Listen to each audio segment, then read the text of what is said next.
Hello guys, मैं सारसन। मैं रहमतुल्लाह। आप देख रहे हैं दोस्तों आपका हमारा अपना रिएक्शन यूट्यूब चैनल। दोस्तों वीडियो अच्छी लगे चैनल को लाइक शेयर कर दिए। कल हमने एक वीडियो की थी ध्रुव राठी की और देशभक्त भाई का चैनल का नाम था, उस पर कन्वर्सेशन थी मोदी साहब की डिक्टेटरशिप के बारे में। अब उसके काउंटर में ये भाई ने हमें रिकमेंड की थी कि ये काउंटर किया है ये शान शर्मा शो वाले भाई ने। तो इसकी वीडियो है कि डिक्टेटरशिप कन्फर्म्ड अल्टीमेट मेल्टडाउन।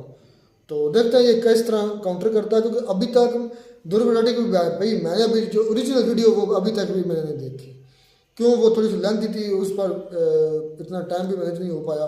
तो खैर अभी ये वाली रिकमेंड थी मुझे, ये अब इस पर देखते हैं ये किस तरह उन्होंने क्या बातें की ध्रुव राठी ने और ये क्या बातें करता है। वीडियो देखते हैं। देखिए, जब भी किसी युग में अन्याय बहुत बढ़ जाता है तो दुष्टों का नाश करने के लिए एक मसीहा आता है। तो जर्मनी बैठ के बात करता है, यहां आकर बात करो। वैसे तो भारत में ऑलरेडी एक मसीहा मौजूद है, प्रॉफेट बलजिंदर सिंह। लेकिन लगता है कि उनसे भी बड़े एक प्रॉफेट ने हाल में ही भारत में एंट्री मारी है।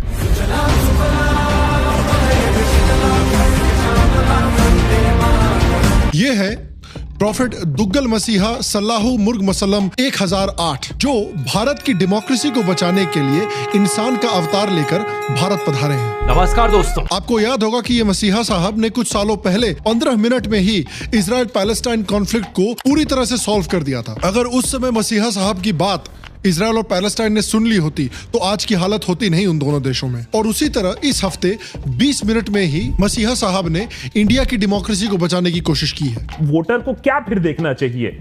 सिर्फ एक चीज देखनी चाहिए कि डिक्टेटरशिप को आने से रोकने के लिए क्या करना है देश में। जो सरकार देश को डिक्टेटरशिप की ओर ले जा रही है उसे सत्ता से पहले बाहर निकालो, उसके बाद देखेंगे क्या करना है। वैसे जो बात ये 2024 में कर रहे हैं वही बात लोगों ने 2014 और 2019 में भी की थी। वो दोनों साल भी डेमोक्रेसी को बचाने के आखिरी मौके थे। आज लोकतंत्र की नाम की कोई चीज नहीं, आज भारत में डेमोक्रेसी नहीं है, आज डिक्टेटर चल रहा।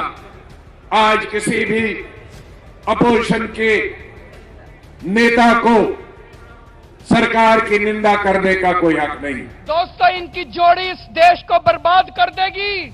मैं जितना सोचता हूं उतना मेरा शरीर कांप उठता है। अगर मोदी और अमित शाह दोबारा 2019 में आ गए दोस्तों, ये देश नहीं बचेगा, ये इस देश को बर्बाद कर देंगे, ये इस देश के टुकड़े टुकड़े कर देंगे। खुद दुग्गल साहब ने भी 2019 में इस तरह का वीडियो बनाया था और इस तरह का बहुत माहौल बनाने की कोशिश की गई थी। तो अरविंद केजरीवाल का जो अरेस्ट हुआ है ईडी के द्वारा, उसके बाद प्रॉफेट दुग्गल मसीहा सल्लाहु मुर्ग मुसल्लम 1008 कहते हैं कि उनकी प्रेडिक्शन बिल्कुल सही निकली इंडिया की डेमोक्रेसी के बारे में। पिछले एक महीने में जो कुछ हुआ है देश में, उसे देखकर तो यकीनन आपकी आंखें खुल जानी चाहिए। तो आज के वीडियो में आइए हम देखेंगे कि क्या हमारे मसीहा साहब सही थे, और हम बात करेंगे कि मसीहा साहब की इतनी बड़ी फॉलोइंग है सोशल मीडिया पर, तो ग्राउंड पर उनका इम्पैक्ट क्यों नहीं है। इतनी बड़ी फॉलोइंग होने के बावजूद बीजेपी इतने बड़े मार्जिन से क्यों जीतती है, और क्या 2024 में मसीहा साहब बीजेपी को रोक सकते हैं।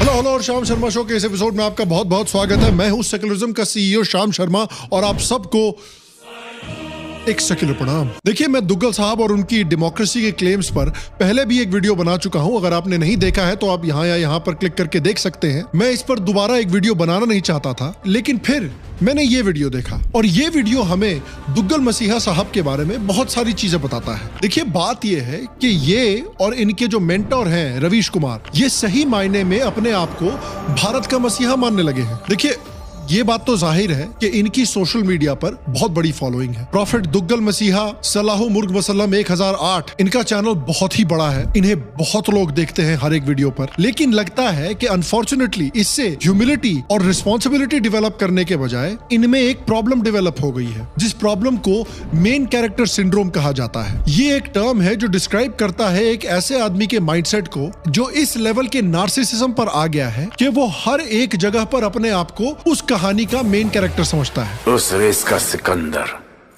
मैं हूं। इसे ईगोमेनिया भी कहा जाता है कि उनकी सेल्फ इंपॉर्टेंस कुछ ज्यादा ही इन्फ्लेट हो जाती है। वो रियलिटी से आउट ऑफ टच हो जाते हैं। वो समझने लगते हैं कि दुनिया में सबसे इंपॉर्टेंट लोग वही हैं। अब आप देखिए, दुग्गल साहब भारत के सबसे बड़े यूट्यूबर्स में से एक हैं। उनके हर एक वीडियो पर मिलियंस ऑफ व्यूज आते हैं। वो ऑनलाइन बहुत सक्सेसफुल हैं।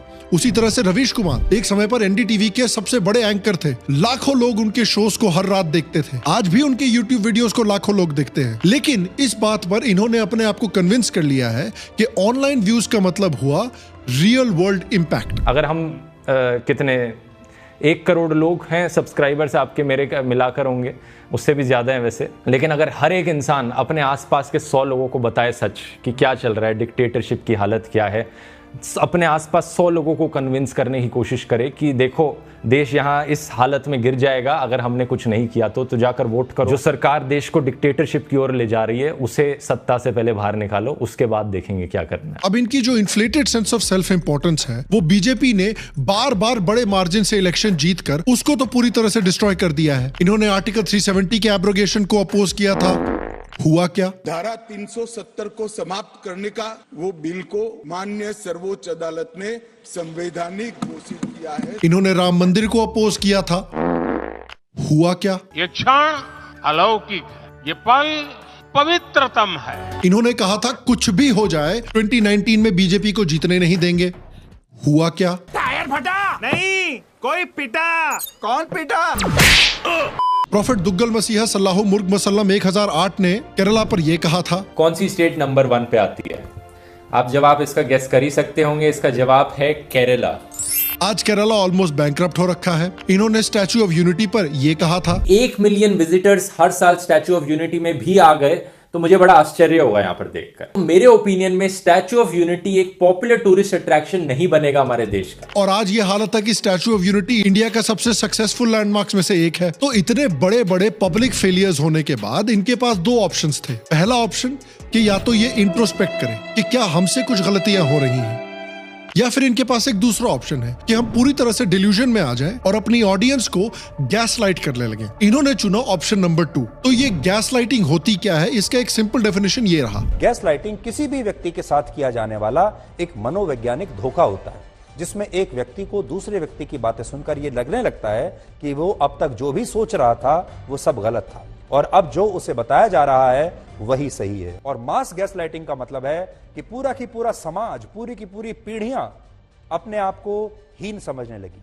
उन्हें जो बात पढ़ाई गई, बताई गई, उनके दिमाग में मनोवैज्ञानिक तरीके से भर दी गई, उन्हें वही सच लगने लगा। और इसी गैसलाइटिंग की वजह से तो दुग्गल साहब ये कहते हैं कि अगर मोदी 2014 में जीत गया तो डेमोक्रेसी खत्म हो जाएगी, 2019 में जीत गया तो डेमोक्रेसी खत्म हो जाएगी, 2024 में जीत गया तो डेमोक्रेसी खत्म हो जाएगी, खून की नदियां बहने लगेंगी। प्योर डिक्टेटरशिप का डर है यहाँ पर।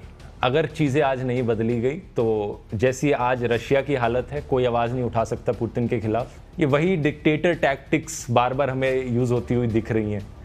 नॉर्थ कोरिया में क्या होता है, जो चीजें वहां पर हो रही हैं वो इंडिया में भी होने लग जाएंगी। इसीलिए तो इनके मेंटोर रवीश कुमार जब केजरीवाल अरेस्ट हुए थे तो दिल्ली के लोगों को ही गालियां देने लग गए कि आप सड़कों पे क्यों नहीं उतरे अरविंद केजरीवाल के अरेस्ट को रोकने के लिए। खाली रास्ते बता रहे हैं कि जनता को होश नहीं आया है। धर्म के नशे में उसने अपने कानों में पत्थर ठूंस लिए हैं। हूटर को और जोर से चीखना होगा। इनका बिहेवियर जिस तरह से कल्ट लीडर्स बिहेव करते हैं, कल्ट्स बिहेव करते हैं, लिटरली उस बिहेवियर से मेल खाने लगा है। Control their emotions, induce guilt and fear, make them paranoid about their own bodies or thought processes. भाई साहब आज की हालत को इमरजेंसी से कंपेयर करने लगे हैं। नमस्कार दोस्तों, क्या हमारा देश तानाशाही की ओर गिरता जा रहा है? जिस दुकानदार के पास जाकर आप रोज सब्जी खरीदते हैं, जिस धोबी से कपड़े प्रेस करवाते हैं, जो हाउस हेल्पर आपके घर में आते हैं, कितने लोगों को आप रीच आउट कर सकते हैं और देश की इस इमरजेंसी सिचुएशन की खबर उन लोगों तक पहुंचा सकते हैं और उन्हें कन्विंस कर सकते हैं वोट करने के लिए। हमें बताया जा रहा है कि बीजेपी डेमोक्रेसी को मार रही है, लेकिन इंडी अलायंस की जो पार्टीज हैं वो एक्चुअली डेमोक्रेसी को बचाना चाहते हैं। इनकी हिपोक्रेसी का लेवल उतना ही ऊंचा है जितना बकरीद के दिन एनिमल लवर्स के अंधेपन का लेवल हो जाता है। शाबाश, पक्का दोगला है तू। और जैसे जैसे आप इस वीडियो को देखेंगे आप समझने लगेंगे कि इन लोगों को डिक्टेटरशिप से प्रॉब्लम नहीं है। इन्हें प्रॉब्लम तब आती है जब इनके चहेते डिक्टेटर्स को कटघरे में खड़ा किया जाता है। ये एक बहुत इंपॉर्टेंट फैक्टर है इन इन्फ्लुएंसर्स का जो मैं आपको इस वीडियो में दिखाना चाहता हूं। क्योंकि आप देखिए ये चाहते हैं कि भाई केजरीवाल के अरेस्ट पे बहुत हल्ला हुआ जाए, लेकिन आपने नोटिस किया होगा कि केजरीवाल के अरेस्ट के बाद कोई भीड़ नहीं उमड़ी है, कोई देश भर में प्रोटेस्ट नहीं हो रहे हैं। क्यों? क्योंकि अरविंद केजरीवाल और आम आदमी पार्टी एक एक्सपेरिमेंट था इंडियन पॉलिटिक्स में जो इनके खुद के कर्मों की वजह से फेल हो रहा है। इन्होंने कहा था कि भाई हम इंडियन पॉलिटिक्स में एक बड़ा चेंज लाना चाहते हैं, हम बिल्कुल क्लीन गवर्नेंस करना चाहते हैं देश में। और ये जो क्लीन गवर्नेंस की इमेज थी ये स्कैम पर स्कैम की वजह से पूरी तरह से डिस्ट्रॉय हो चुकी है। ये सत्येंद्र जैन से शुरू हुआ, अमानतुल्लाह खान ने कंटिन्यू किया और करंट लिकर स्कैम ने इस क्लीन इमेज को पूरी तरह से खत्म कर दिया है। आज आप हालत देखिए इस क्लीन पार्टी की, इस ऑनेस्ट पार्टी की, कि इनके बड़े बड़े लीडर्स अपनी अलायंस में गुंडों और क्रिमिनल्स को सपोर्ट कर रहे हैं। तो अगर आप यूपी में देखिए बीजेपी को सिर्फ एसपी और बीएसपी की कोalition हरा सकती है और कोई नहीं हरा सकता। So if we were UP voters तो हमें क्या करना चाहिए था? हमें अपना वोट जाके एसपी बीएसपी के गठबंधन को देना चाहिए, चाहे उनका जैसा भी कैंडिडेट। हमारे एक जानकार है वहां पे, उनसे बात हो रही थी तो कहते हैं जी हमारे इलाके का कैंडिडेट गुंडा है, मैं क्या करूं? ऐसे अभी आंख बंद करके कोalition को डाल के वोट डाला, because this is an election जहां पे बीजेपी को हराना जरूरी। ये क्लीन गवर्नेंस वाले लोग खालिस्तानियों के साथ सिंपथाइज कर रहे हैं। 2018 में रिपब्लिक टीवी ने एक रिपोर्ट में रिवील किया था कि खालिस्तानी ग्रुप्स ने आम आदमी पार्टी को पंजाब इलेक्शंस के लिए फंडिंग दी थी। केजरीवाल एक रात भर एक खालिस्तानी मिलिटेंट के घर पे रुक कर आए थे। आप देखिए कि हमारे देश में जो डेमोक्रेसी के रखवाले हैं, हमारे कमेडियंस और हमारे इन्फ्लुएंसर्स, इन डेमोक्रेसी के रखवालों ने इस बात का जिक्र भी नहीं किया। आम आदमी पार्टी के फॉर्मर लीडर कुमार विश्वास ने भी कहा था कि अरविंद केजरीवाल पंजाब में सेपरेटिस्टों को सपोर्ट करते थे। 2018 में आम आदमी पार्टी की फॉर्मर लीडर गुलपनाग ने भी कहा था कि आम आदमी पार्टी का खालिस्तानियों से कनेक्शन था, जिसके खिलाफ इन्होंने वार्न भी किया था और प्रोटेस्ट भी किया था। और फिर से मैं आपको बताना चाहता हूं कि हमारे जो डेमोक्रेसी के रखवाले हैं, हमारे सभी कमेडियंस, हमारे सभी इन्फ्लुएंसर्स, याद कीजिए उन्होंने राफेल स्कैम पर कितना हल्ला मचाया था। सारा ऑपोजिशन, कांग्रेस पार्टी हो गई, जो भी लोग राफेल डील पर सवाल उठाते हैं वो बस एक चीज की डिमांड कर रहे हैं कि इस डील में इन्वेस्टिगेशन होनी चाहिए। और सरकार इन्वेस्टिगेशन से भी दूर भागती है। सरकार नहीं चाहती कि इसमें इन्वेस्टिगेशन भी हो, यहां पर उसको अवॉइड करने की भी कोशिश की जा रही है। जब भी इस राफेल के स्कैम में भी कोई प्रूफ नहीं था, तो जिन लोगों ने राफेल पर इतना हल्ला मचाया था उन्होंने लिकर स्कैम पर एक बार भी आम आदमी पार्टी को कटघरे में खड़ा नहीं किया। ये सारे इन्फ्लुएंसर, ये सारे कमेडियन वैसे ही स्पीचलेस हो गए जैसे मैं आर्चीज का ट्रेलर देख के स्पीचलेस हो गया था।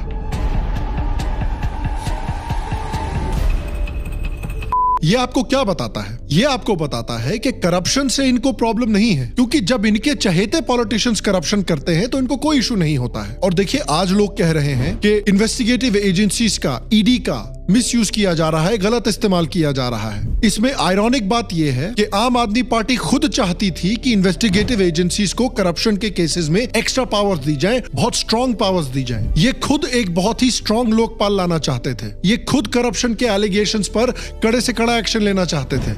एक ऐसा कानून बना दो कि अगर कोई भ्रष्टाचारी भ्रष्टाचार करे तो उसको जेल होनी चाहिए, उसकी संपत्ति जब्त होनी चाहिए और उसको नौकरी से बर्खास्त किया जाए। ऐसे कानून की हम लोग मांग कर रहे थे, जन लोकपाल कानून। क्योंकि आज हमारे देश में कोई भ्रष्टाचार करता है, कलमाडी ने भ्रष्टाचार किया, उसको बेल हो गई। राजा ने भ्रष्टाचार किया, उसको बेल हो गई।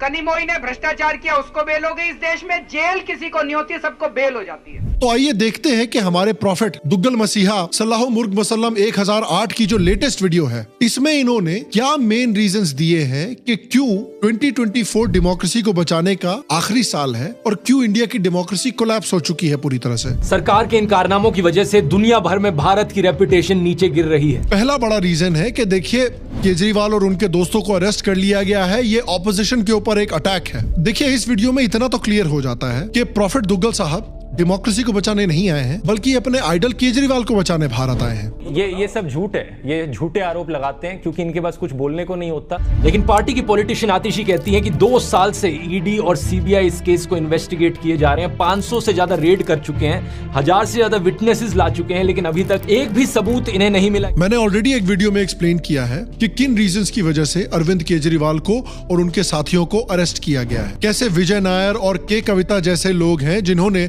लिकर पॉलिसी में आम आदमी पार्टी के लीडर्स के साथ क्लोजली काम किया था और वो अब गवर्नमेंट के इन्फॉर्मर बन गए हैं और उन्होंने क्रेडिबल आरोप लगाए हैं आम आदमी पार्टी के ऊपर कि उनको लिकर पॉलिसी में फेवरेटिज्म दिखाने के लिए किकबैक्स मिले थे, जिन पैसों का इस्तेमाल उन्होंने अलग अलग कैंपेन्स में किया है। ये कह रहे हैं कि बेल डिनाई किया जा रहा है ऑपोजिशन लीडर्स को। जहां तक बेल की बात रही तो अभी हाल में ही आम आदमी पार्टी के लीडर संजय सिंह को बेल पर रिलीज किया गया है। इस बेल को ना तो इन्फोर्समेंट डायरेक्टोरेट ना ही डिक्टेटर मोदी साहब रुकवा पाए। और जहां तक ईडी के मिसयूज करने की बात आती है तो एक और आयरॉनिक बात यह है कि आप बीजेपी को गालियां दे रहे हैं, लेकिन 1956 में जब इन्फोर्समेंट डायरेक्टोरेट को सेटअप किया गया था तो इनको over reaching powers political opponents को प्रोसिक्यूट करने के लिए किस पार्टी ने दी थी? बीजेपी ने दी थी? जी नहीं, कांग्रेस पार्टी ने दी थी, जो इस समय पर आम आदमी पार्टी के साथ इंडिया अलायंस की मेंबर है। इन्वेस्टिगेटिव एजेंसीज का अपने अपोनेंट्स के खिलाफ इस्तेमाल बीजेपी ने नहीं शुरू किया है, ये काफी समय से चल रहा है। याद रखिए 2002 के जब रायट्स हुए थे तब कितनी सारी स्पेशल इन्वेस्टिगेटिव टीम्स बिठाई गई थी मोदी के खिलाफ, कितनी बार उनको समन करके इंटरोगेट किया गया था और मोदी ने हर बार कंप्लाई किया था। जब यूपीए की गवर्नमेंट थी तब सीबीआई ने अमित शाह पर भी कार्रवाई की थी और उनको भी समन किया था और अपने आप को सरेंडर किया था। उनको मैं जवाब देने के लिए कार्यालय से सीधा सीबीआई की ऑफिस जा रहा हूं। यहां तक कि रॉबर्ट वाड्रा भी कह रहे थे कि जब एजेंसीज बुलाती हैं तो जाना चाहिए। तो भैया, जब रॉबर्ट वाड्रा जो ऐसे जमीन खाते हैं जैसे मैं शादियों में जाके चिकन खाता हूं, वो आपको ढंग की एडवाइस दे रहे हैं तो आप सोचिए कि लाइफ में आपने कुछ तो गड़बड़ की है। लोग ये भी कह रहे हैं कि डिटेंशन विदाउट कन्विक्शन अनकॉन्स्टिट्यूशनल है। अब देखिए, इस बात को मैं समझता हूं और ये प्रॉब्लम बिल्कुल लेजिटिमेट है, लेकिन जैसा कि मैंने एक पुराने वीडियो में भी बताया था कि इस तरह के कन्विक्शंस में बेल देने में 2 एक्सेप्शंस होते हैं। पहला कि जो अक्यूज्ड है उनके भाग जाने का डर हो, या दूसरा कि वो सबूत के साथ कुछ गड़बड़ी या इंटरफेरेंस करें। अब आप देखिए कि अरविंद केजरीवाल इतने इन्फ्लुएंशियल आदमी हैं, दिल्ली के चीफ मिनिस्टर हैं और इनके ऊपर पहले भी आरोप लग चुका है कि वो एविडेंस के साथ छेड़छाड़ कर चुके हैं। आपको याद होगा कि जब विजिलेंस के स्पेशल सेक्रेटरी YVVJ राजशेखर, जो कि चीफ मिनिस्टर केजरीवाल के घर यानी शीश महल के जो अपडेट्स किए गए थे उसमें कुछ करप्शन था या नहीं था उसकी छानबीन कर रहे थे, तब उनके एविडेंस के साथ भी छेड़छाड़ की गई थी। इस बात का सीसीटीवी फुटेज भी निकल कर आया था। प्रॉफेट दुग्गल मसीहा सल्लाहू मुर्ग मुसल्लम 1008 ये भी कहते हैं कि आम आदमी पार्टी को ही नहीं, कांग्रेस पार्टी को भी खत्म करने की कोशिश की जा रही है बीजेपी के द्वारा। मुख्य विपक्षी दल का अकाउंट फ्रीज करना और अब तो चुने हुए मुख्यमंत्रियों की गिरफ्तारी भी आम बात हो गई। ब्रदर, ऐसा है, उनको खत्म करने की कोशिश अभी नहीं हो रही है, बल्कि राहुल गांधी नाम के एक बहुत ही डेडिकेटेड लीडर हैं जो पूरी जान लगाकर पिछले 10 सालों से कांग्रेस पार्टी को खत्म करने की कोशिश कर रहे हैं। गरीब लोग पंखा चलाते हैं, ट्यूबलाइट चलाते हैं, तो याद रखिए जब आप बटन दबा रहे हो, जैसे ही आप बटन दबाते हो, ये जैसे मैंने अभी ये स्विच दबाया, वैसे अदानी जी के जेब में पैसा जाता है। अदानी अदानी अदानी अदानी अदानी। तू सबसे बड़ा पप्पू है, शकल देखेगा भी तेरे। जियान, जियान है आप। अब मैं आपको थोड़ा सा देश की जो आर्थिक स्थिति है उसके बारे में बताना चाहता हूं। देश की आबादी 140 करोड़ रुपए। प्रॉफेट दुग्गल मसीहा कहते हैं कि कांग्रेस पार्टी को 1993 का इनकम टैक्स का नोटिस आया है। तो चलिए, नोटिस की टाइमिंग थोड़ी शेडी हो सकती है, लेकिन नोटिस गलत थोड़ी है। पता चला है कि 3000 करोड़ के ऊपर का टैक्स कांग्रेस पार्टी ने नहीं बढ़ा है। तो आप टाइमिंग पर सवाल उठा सकते हैं, लेकिन आपको क्राइम पर भी तो सवाल उठाना चाहिए ना। ये तो वही बात हो गई कि आप कंप्लेन कर रहे हैं कि शोले फिल्म में ठाकुर ने गब्बर सिंह को होली के दिन क्यों अरेस्ट किया, बेचारे को होली खेलने देते। और जो गब्बर सिंह ने क्राइम्स किए हैं वो क्राइम आपने पूरी तरह से इग्नोर कर दिए। ठाकुर भी सोचता मजाक चल रहा है। And now you have heard the worst Thakur impression in the world. You're welcome. और इनफैक्ट ये अभी ही सिर्फ नहीं हुआ है, कांग्रेस पार्टी को इससे पहले भी 3 नोटिस मिल चुके हैं। और एक और बड़ी बात है कि दुग्गल मसीहा का गुस्सा तब कहां चला जाता है जब सो कॉल्ड राइट विंग के लोगों पर भी एग्जैक्टली यही काम होता है। आप देखिए कि जब डोनाल्ड ट्रंप के साथ अमेरिका में ये हो रहा था तो दुग्गल साहब कितने चिल हैं इसके बारे में। मेरी राय में ये क्राइम इतना बड़ा नहीं है कि ट्रंप को सालों के लिए जेल में डाला जाए, लेकिन ये जरूर है कि जो भी अनएथिकल इमोरल चीजें इन्होंने करी हैं वो पब्लिक के सामने रखी जाए, जनता को पता चले कि वो किस तरीके के इंसान को वोट देते हैं। पॉलिटिक्स की यहाँ पर बात करी जाए तो इंटरेस्टिंगली इसका इम्पैक्ट उल्टा ही हो सकता है। डोनाल्ड ट्रंप को यहाँ पर सिंपैथी मिल सकती है जिसकी वजह से ज्यादा लोग उन्हें वोट करें अगले साल 2024 की यूएस प्रेसिडेंशियल इलेक्शंस में। इनको कोई इशू नहीं है कि ट्रंप के साथ भी यही काम हो रहा था। इन्होंने अपोज भी किया तो इस बेसिस पर अपोज किया कि ट्रंप के साथ अगर इस तरह की कार्रवाई की जाएगी तो उनकी पॉपुलैरिटी और बढ़ जाएगी। वाह, इसी को तो कहते हैं तुम करो तो रासलीला, हम करें तो कैरेक्टर ढीला। फिर हमारे प्रॉफिट दुग्गल मसीहा सल्लाहु मुर्ग मुसल्लम 1008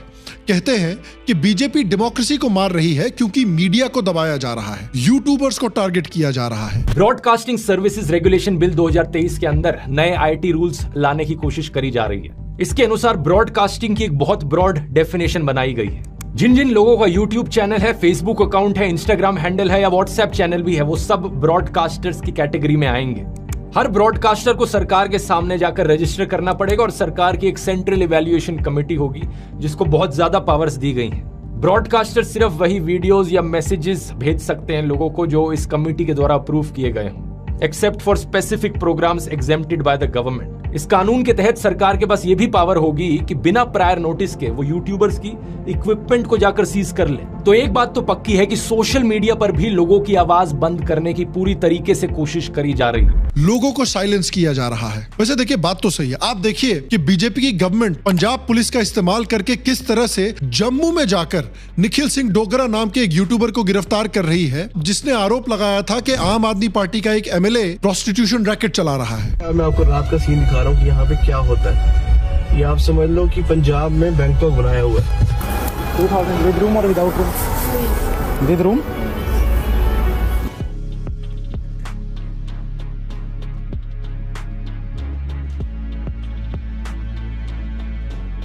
एक सेकंड, यहां तो लिखा हुआ है कि पंजाब में आम आदमी पार्टी की गवर्नमेंट है, ये कैसे हो गया? उसके बाद आप देखिए कि आम आदमी पार्टी की कंट्रोल्ड पंजाब पुलिस ने रचित कौशिक नाम के एक यूट्यूबर को, जिसको सब लोकतंत्र के नाम से जाना जाता है, उनको गिरफ्तार करने के लिए पंजाब पुलिस मुजफ्फरनगर जाती है, उनके फैमिली फंक्शन से उनको उठाकर पंजाब ले जाती है। वही पंजाब पुलिस दिल्ली आती है, बीजेपी लीडर तजिंदर पाल सिंह बग्गा को उनके घर से उठाकर पंजाब ले जाने की कोशिश करती है। इसी तरह के एलिगेशन पंजाब के कांग्रेस लीडर प्रताप सिंह बाजवा ने भी लगाए हैं कि आम आदमी पार्टी की गवर्नमेंट पंजाब पुलिस का इस्तेमाल कर रही है ऑपोजिशन लीडर्स को हरास करने के लिए और इंटिमिडेट करने के लिए। जो इल्जाम दुग्गल साहब बीजेपी के ऊपर लगा रहे हैं वो इल्जाम इनको इंडिया अलायंस के ऊपर लगाना चाहिए कि नहीं लगाना चाहिए, क्योंकि तमिलनाडु गवर्नमेंट ने तमिलनाडु पुलिस का इस्तेमाल किया बिहार में जाके स्क्विंट नियॉन नाम के एक यूट्यूबर को पकड़ने के लिए और हरास करने के लिए। यूट्यूबर कार्तिक गोपीनाथ को चेन्नई पुलिस गिरफ्तार करती है डीएमके से सवाल पूछने के लिए। और दुग्गल मसीहा कहते हैं कि आज डेमोक्रेसी मर रही है, लेकिन हम यूपीए 1 और 2 की बात करते हैं। उसमें भी देख लीजिए कितने सारे एग्जाम्पल्स थे जिनमें जर्नलिस्ट को अरेस्ट किया गया था या इंटिमिडेट किया गया था। सीमा आजाद के ऊपर यूएपीए लगाया गया, अरुण फरेरा को 2007 में जेल डाला गया, गौतम नवलखा को 2011 में जेल में डाला गया, विनायक सेन को अरेस्ट किया गया, 2007 में प्रशांत राही को अरेस्ट किया गया। ऐसे बहुत सारे केसेस हैं जहां जर्नलिस्ट या एक्टिविस्ट को यूपीए गवर्नमेंट ने जेल में डाला था या अरेस्ट किया था। उस समय डेमोक्रेसी पर आंच भी नहीं आई। याद कीजिए कि जब महाराष्ट्र पुलिस ने जर्नलिस्ट अर्नब गोस्वामी को उनके घर में घुस के घर से घसीट कर जेल ले गए थे इंटरोगेशन करने के लिए। तब याद कीजिए कि न सिर्फ दुग्गल मसीहा ने बल्कि उनके दोस्तों ने कितनी खुशी के साथ अर्नब गोस्वामी के अरेस्ट को और इंटरोगेशन को सेलिब्रेट किया था। अरेस्ट के तुरंत बाद कुछ ही मिनटों में बीजेपी के ढेर सारे यूनियन मिनिस्टर्स, चीफ मिनिस्टर्स से ट्वीट करने पर लग गए कि ये तो भाई इमरजेंसी आ गई है, यहाँ पर फ्रीडम ऑफ स्पीच को खत्म किया जा रहा है। यहाँ तक कि बीजेपी सपोर्टर्स बीजेपी के झंडों के साथ सड़कों पर भी उतर आए प्रोटेस्ट करने के लिए अर्नब गोस्वामी के फेवर में। मानो ये किसी टीवी एंटरटेनर का अरेस्ट नहीं बल्कि बीजेपी के टॉप पॉलिटिशियन का अरेस्ट हुआ हो जैसे। तो हमारे प्रॉफिट दुग्गल मसीहा सल्लाहु मुर्ग मुसल्लम 1008 जिन्हें पसंद नहीं करते, उनको अगर एजेंसीज टारगेट करे तो कोई प्रॉब्लम नहीं है, लेकिन उनके चहेते पॉलिटिशियंस को अगर एजेंसीज टारगेट करे तो डेमोक्रेसी मर जाएगी। और इसका वर्स्ट एग्जांपल मैं आपको अभी बताता हूं कि दुग्गल मसीहा अपने वीडियोस में कह रहे हैं कि स्पीच को दबाया जा रहा है, मीडिया को दबाया जा रहा है, जबकि इन्होंने खुद कुछ सालों पहले फेसबुक पर ध्रुव राठी स्क्वाड नाम का एक ग्रुप बनाया था, जिसका इस्तेमाल वो करते थे दूसरे पेजेस को, दूसरे मीडिया ऑर्गेनाइजेशंस को मास रिपोर्ट करके बैन करवाने के लिए और उनकी आवाज को दबाने के लिए। जी न्यूज फैन क्लब्स, जिसका पूरा का पूरा पेज हमने बैन करवा दिया रिपोर्ट करके, क्योंकि वो इतनी गंदी हेट स्पीच फैला रहा था और फेक न्यूज फैला रहा था। उसके बाद है नेशन नमो, जिसकी पोस्ट हमने डिलीट करवाई। उसके बाद है बार बार मोदी सरकार, मोदी फॉरएवर। जिन आईडीज को बैन करवाना है फेसबुक, ट्विटर या कोरा से, तो उन आईडीज के हम नाम आपको पढ़कर सुनाते हैं। भारत एन अनटोल्ड स्टोरी नाम के फेसबुक पेज को, नमो ब्रिगेड इंडिया को, शंखनाद को, द इंडिया आई को, नरेंद्र मोदी फैंस फ्रॉम करुणाडु, फिर कार्मिक मीम्स, फिर स्क्विंट नियॉन 786 को इन्होंने बैन कराने की कोशिश की। ये तो वही बात हो गई ना कि ब्रह्मास्त्र के डायलॉग राइटर्स दूसरी फिल्मों के डायलॉग का मजाक उड़ा रहे हैं। शिवा शिवा शिवा क्या हुआ? शिवा शिवा शिवा किसी ने कहा है हिपोक्रेसी की भी सीमा होती है, लेकिन दुग्गल साहब के लिए नहीं, ये डेमोक्रेसी के मरने की बात कर रहे हैं। लेकिन आप देखिए कि पिछले 10 सालों में कितने कम स्कैम्स हुए हैं, कितना करप्शन खत्म हुआ है। उसके पहले आप याद कीजिए कि कितने बड़े बड़े स्कैम्स होते थे। 2G स्कैम हुआ था जिसमें 1.6 लाख करोड़ रुपए का स्कैम किया गया था। कॉमनवेल्थ गेम्स का स्कैम हुआ था। 2012 में कोयले का स्कैम हुआ था। शारदा चिट फंड का स्कैम हुआ था। आदर्श स्कैम हुआ था। लवासा टाउनशिप का स्कैम हुआ था। इसके अलावा भी बहुत सारे स्कैम्स हुए थे उस समय पर। पाकिस्तान के GDP का बेसिकली 2-3 गुना तो कांग्रेस के लीडर खा के डकार गए। तब नहीं मरी democracy,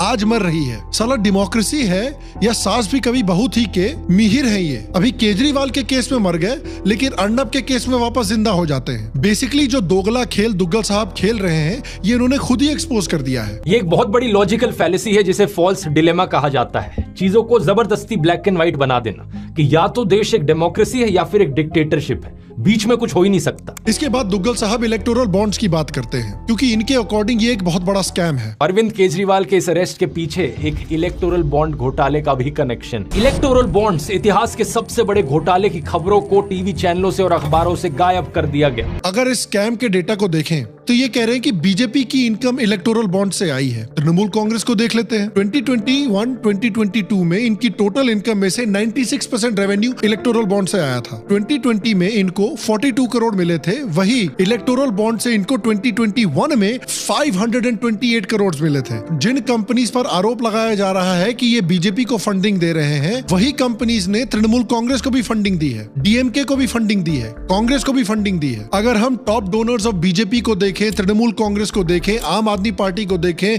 Congress, BJD, BRS, DMK, इन सब को देखें, तो इनमें से बहुत सारी ऐसी कंपनीज हैं जो सारी पार्टीज में कॉमन है। कितनी पार्टीज को सेम सोर्सेज से फंडिंग मिली है। इसको स्कैम इसलिए कहा जा रहा है क्योंकि 2021-2022 में जितने भी फंड्स मिले हैं 8 नेशनल पार्टीज को, उनमें से 66% फंड के सोर्सेज अननोन बोले जा रहे हैं। इसमें तो 2021-2022 ईयर में टीएमसी के 97% फंड्स के सोर्सेज अननोन है, बीजेपी के 61% अननोन है, कांग्रेस के 72% अननोन है। तो ये मीम देखा होगा आपने कि आप किताब से ज्यादा जानते हैं। इस मीम को हमको इस हफ्ते के लिए अपडेट करना पड़ेगा कि क्या आप दुग्गल मसीहा से ज्यादा जानते हैं। और पता नहीं क्यों दुग्गल मसीहा स्कैम के बारे में बात कर रहे हैं, जबकि ये खुद अपने पिछले वीडियोस में उल्टी सीधी क्रिप्टो करेंसीज को प्रमोट कर चुके हैं, जिन क्रिप्टो करेंसीज को एज अ स्कैम की तरह एक्सपोज किया गया था। अरे बाप रे, ये तो धोती खोल रहा है। जिस सेक्शन में इन्होंने इन क्रिप्टो करेंसीज को प्रमोट किया था, इस सेक्शन को बड़ी चालाकी से इन्होंने अपने वीडियो से डिलीट भी करवा दिया। उसके बाद दुग्गल साहब बड़ी इंटरेस्टिंग बात करते हैं, कहते हैं कि भाई डेमोक्रेसी इसलिए मर रही है क्योंकि बीजेपी की वजह से इंडिया की रेपुटेशन बड़ी खराब हो रही है। आज जो भी ये सब हो रहा है देश में, इसकी खबर दुनिया भर में पहुंच रही है दोस्तों। सरकार के इन कारनामों की वजह से दुनिया भर में भारत की रेपुटेशन नीचे गिर रही है। अच्छा भाई, सही है। यूपीए के समय पे तो हमारी रेपुटेशन इतनी अच्छी थी, सभी डेमोक्रेसी इंडिसेस हमसे प्यार करती थी,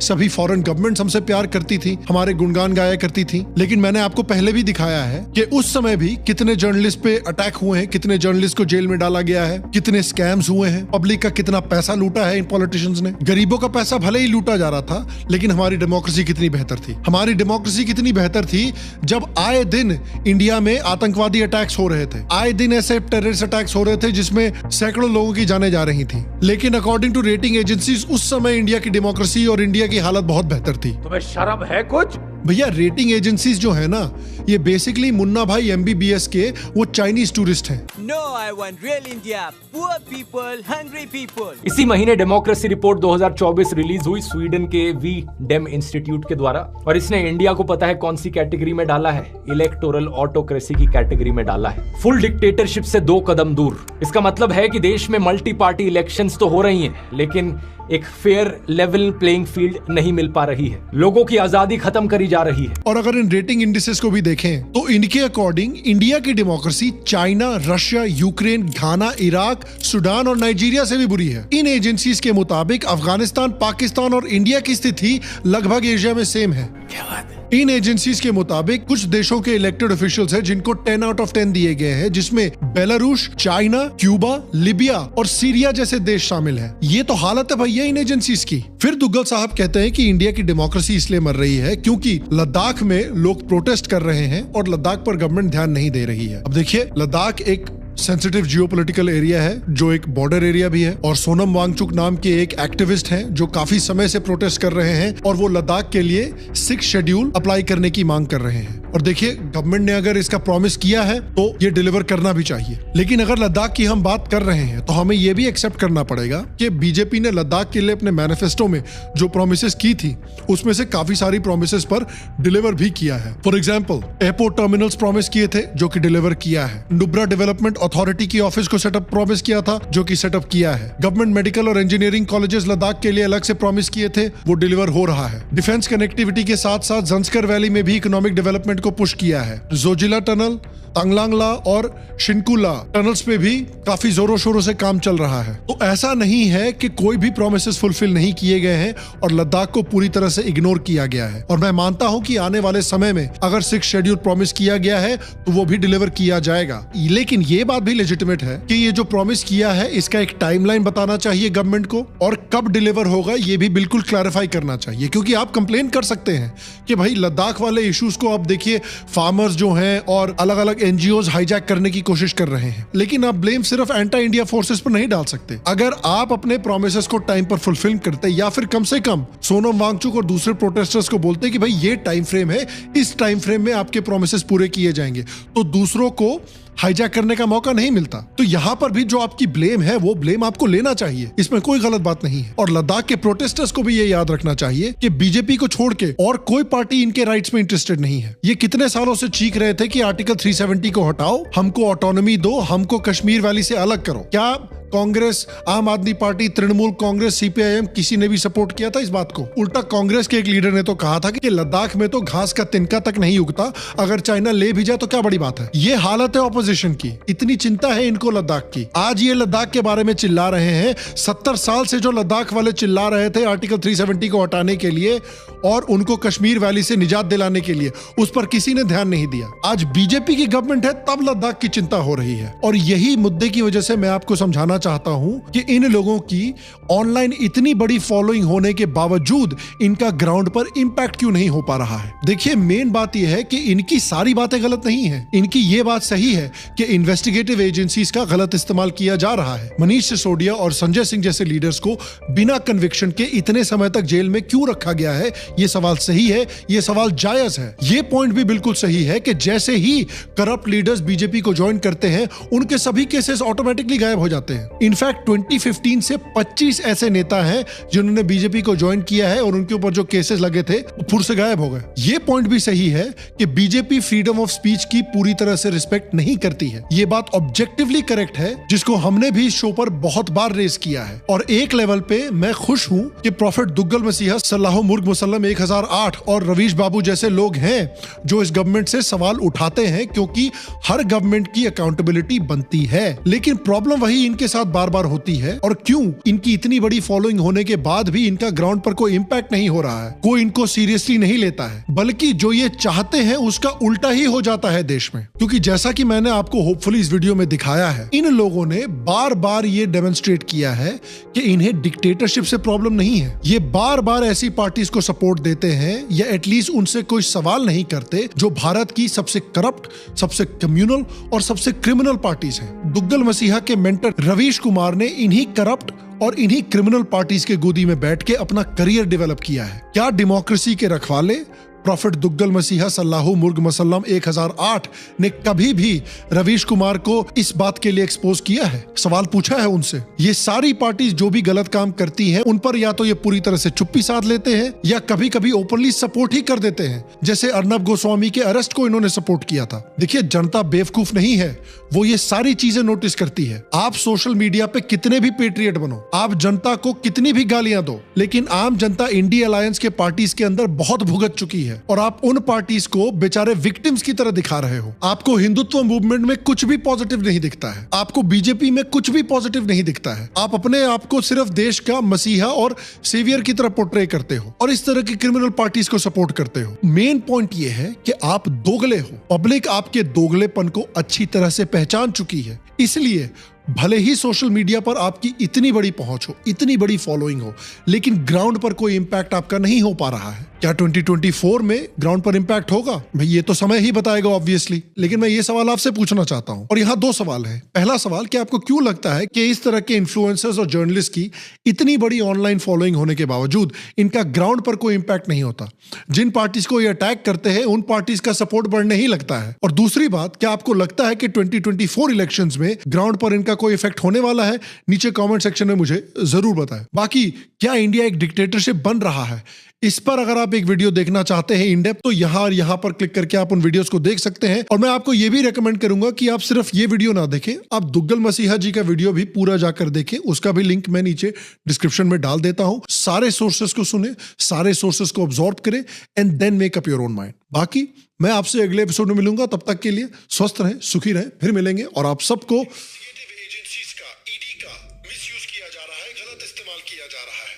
आयरॉनिक बात यह है कि आम आदमी पार्टी खुद चाहती थी कि इन्वेस्टिगेटिव एजेंसीज को करप्शन के केसेस में एक्स्ट्रा पावर्स दी जाए, बहुत स्ट्रॉन्ग पावर्स दी जाए। ये खुद एक बहुत ही स्ट्रॉन्ग लोकपाल लाना चाहते थे। ये खुद करप्शन के एलिगेशंस पर कड़े से कड़ा एक्शन लेना चाहते थे। एक ऐसा कानून बना दो। तो जी दोस्तों, वीडियो की खत्म।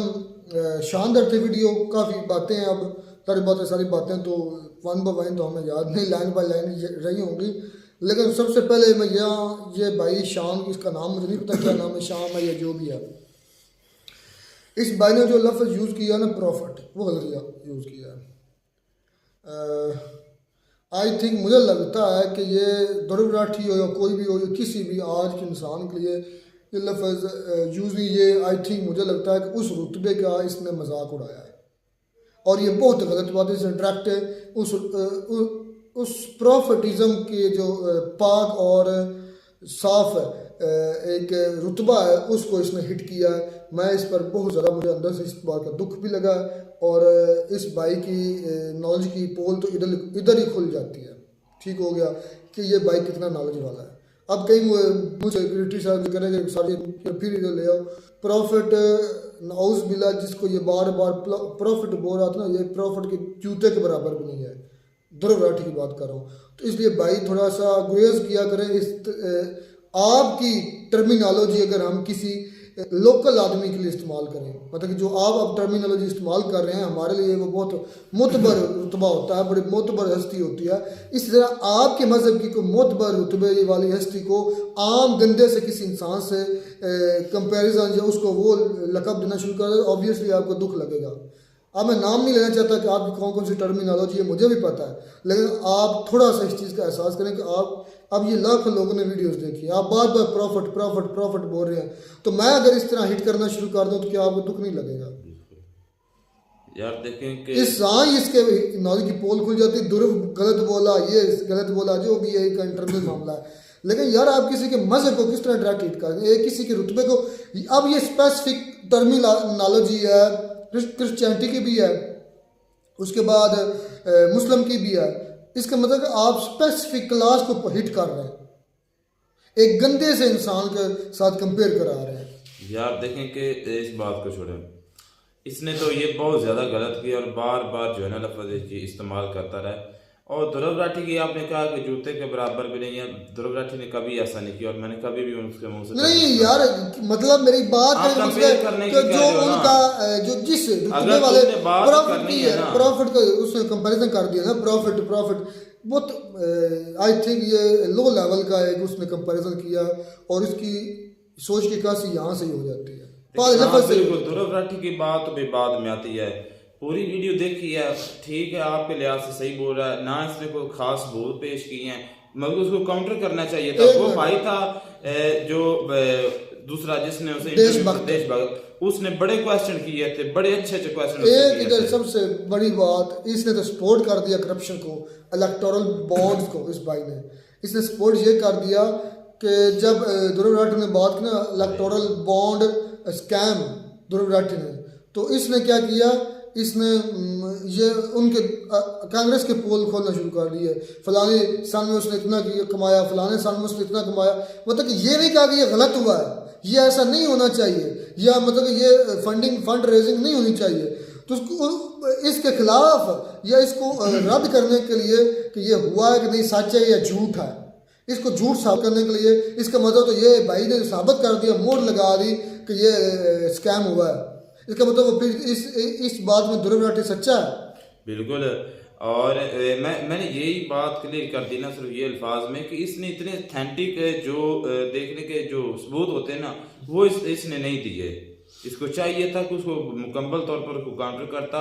नहीं, कई बातें ध्रुव राठी की गलत साबित की हैं, जिसमें उसने 370 का विरोध किया लेकिन हट गया। फिर उसने बात ध्रुव राठी ने की कि मंदिर जो है राम मंदिर नहीं बनेगा या नहीं बनना चाहिए, बना के दिखाया मोदी जी ने। उसके बाद एक मिनट मेरी बात अगर मुकम्मल नहीं ना हुई, फिर ध्रुव राठी ने कहा कि अगर ये जोड़ी यानी कि अमित शाह और मोदी जी का नाम लिए दोबारा वापस आ गया तो तबाह हो जाएगा इंडिया में, इंडिया का जो है सारा कुछ खत्म हो जाएगा। खत्म नहीं हुआ बल्कि आगे पहले से भी ज़्यादा बढ़ा। फिर ध्रुव ने आगे जाकर उस वीडियो में बोला कि इमेज ख़राब किया है, या इमेज ख़राब हो रहा है, तो इसमें भी ध्रुव राठी झूठा है। आज इंडिया का इमेज का पहले से भी ज़्यादा बढ़ गया है, पहले से भी ज़्यादा इज्जत हो गई है। दुनिया के सबसे ज़्यादा अप्रूवल रेटिंग में मोदी साहब टॉप पर है। और कई बातें उसने गलत साबित की हैं, लेकिन जो इलेक्टोरल बॉन्ड वाला इशू ना, उसको उसने गलत साबित नहीं किया। गलत साबित नहीं किया, बल्कि ये नहीं साबित किया कि ध्रुव झूठ बोल रहा है, बल्कि ये साबित किया कि ध्रुव ठीक है, सब ने ये किया, ये इसने साबित कर दिया। और इसके अलावा इसने सोशल मीडिया का कंट्रोल जो है ना, वो भी मान गया है। वो भी माना है कि वाकई में जो है ना, मैंने भी अपने शो पर ये कई मरतबा कह चुका हूँ कि जो प्रेस फ्री कम्युनिटी होनी चाहिए, लेकिन इतना खास ये चीज़ें उसने खुद माना। अब देख रहे हैं, आपने भी वीडियो देखी है, मगर इतना खास कुछ इसमें काम नहीं किया गया। तो इसका मतलब है कि इंडिया के अंदर भी जुबान बंदी है। बिल्कुल, जो मीडिया होती है ना, ये आज़ाद होती है, हर सोसाइटी में होनी चाहिए। हमारे यहाँ पर नहीं है। लेकिन मीडिया आज़ाद का एक नुकसान भी है। मीडिया आज़ाद का मतलब ये भी है, अब इस तरह देखें कितनी ही यूट्यूबर अपने लिहाज से लोगों को माइंड, जब जो किसी को देखता है इन्फ्लुएंसर किसी को, तो उसके माइंड में वही स्टोरी चलती है जिसको वो देख रहा होता है। तो लेकिन ऑन फील्ड अगर चेक करें तो ध्रुव राठी का इतना कोई ख़ास असर नहीं हुआ। ना केजरीवाल की मतलब जब गिरफ्तारी हुई कोई प्रोटेस्ट नहीं हुआ, कोई भीड़ नहीं गई। अब बकौल ये शाम भाई के, शाम है ये जो भी भाई, कौन सा भाई कोई कुछ भी नहीं है। जो हमारे नबी के बोलेगा उसका भी सर तन से जुदा, ये हकीकत बात है। उसे कौन बोले? मेरी बात सुन लीजिए, यकीन जाने वो पूरे यार उसका प्रॉफिट नहीं, उसने क्या बोला? मेरी बात सुन लो, उसका प्रॉफिट का जो नहीं, नबी पर बोला क्या उसने ध्रुव राठी है ना, उसका नाम पहले प्रॉफिट से शुरू किया और फिर जो हम दरूद शरीफ पढ़ते हैं उसको उसने कन्वर्ट करके, जो आप गौर से सुने तो वो उसने ये बोला है। तो हमें सबसे पहले हमारे नबी हैं और हमारा दीन है, और तुम भी बच्चा वाली बात कर रहे हो। हमारी दूसरी है ना को उसने, हाँ, जो मैंने बात करने वाली थी ना, वो मैं पहले ही कर चुका। मुझे लगा कि यहाँ ये लफ्ज़ गलत बोल रहा है। ये एक टर्मिनोलॉजी है, एक रुतबा है, एक शख्सियत बहुत बड़ी, दुनिया के तमाम इंसानियत से हम उनको बड़ा समझते हैं। जो पैगम्बर होता है, प्रॉफिट जो होता है, यहाँ पर मैंने इसको काफ़ी ज़्यादा क्रिटिसाइज कर दिया और डायरेक्ट उसने कोई हिट नहीं किया। जिस तरह तुम कह रहे हो ना हिट किया, हिट नहीं किया। तो फिर वो क्या कह रहा था? वो सलाऊ, इससे आगे भी कोई हिट होता है? और यार तुम तो बच्चों वाली बात करने बैठ जाते हो। मैं बच्चा ही हूँ, तुम बच्चों वाली डायरेक्ट कोई हिट नहीं किया, ये तुम्हें को गलत फहमी हुई है, ठीक है। अब आगे बात आती है उसकी, क्या नाम है, लद्दाख की, कश्मीर की बात, 370 की बात आई। 370 की हटने के बाद जो हमने देखा है वो पहले से ज़्यादा खुशहाली आई है, ठीक है। अब जो एहतजाज और मणिपुर का तो डिस्कशन इस भाई अभी नहीं की, मणिपुर की तो डिस्कशन ही अभी नहीं हुई। खा गया सारी न्यूज। अच्छा खैर, मणिपुर में की जो देशभक्त था उस भाई ने खुद बात की थी कि उसने कहा था जल रहा है, ये लफ्ज उसने खुद यूज किया था। और इस नीचे भाई ने कमेंट किए थे जब ध्रुव राठी की कल हमने वीडियो की थी, उन्होंने कहा कि मैं कहीं कुछ कह रहा था कि मैं खुद होकर आया हूँ, मेरा उधर काम है, कुछ कहते हैं उधर।